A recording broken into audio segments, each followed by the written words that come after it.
All right, City Comptroller Bill Henry ran on Transparency Promise. Now, the transparency organization OpenTheBooks filed its annual open records request for the city checkbook.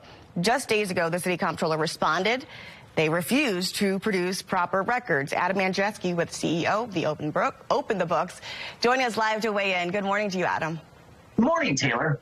So let's get into this. What's the history here? Did the city provide a line-by-line record of its expenditures in previous years? Why did this not happen this time?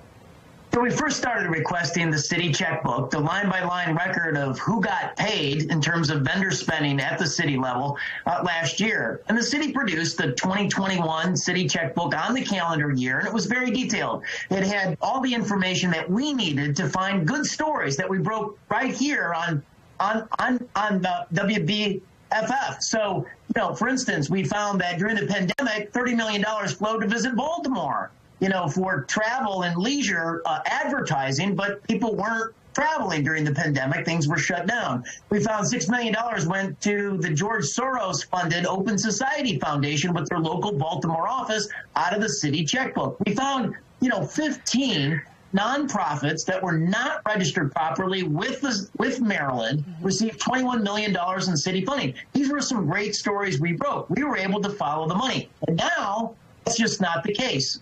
What's the reason? Did the city give you a reason as to why they're not releasing their checkbook this time? Yes, so they released a database. It had nearly 50,000 payments. Taylor, that amounted to $18 billion worth of disbursements of taxpayer dollars in 2022. And red lights and flashing lights, red and blue and yellow lights, all the lights should be going off because they redacted the name of who got paid. $18 billion of hidden spending over the course of the last 12 months. This is absolutely unacceptable. Taxpayers, that's all taxpayer money, 100% of it. We paid for the creation of the record, and that column on who got paid should not be redacted. Is the city blaming a system software? Is there a holdup? Have they given you a timeline for when they can rectify that?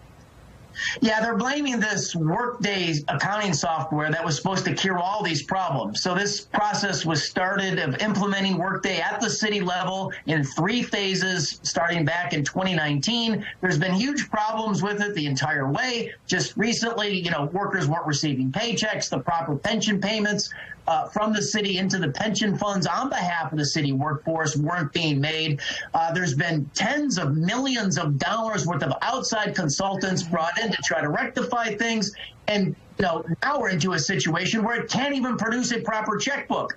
Well, Adam, we're trusting you to stay on it. Let us know what you find, and we'll check back in. Thank you. Thank you.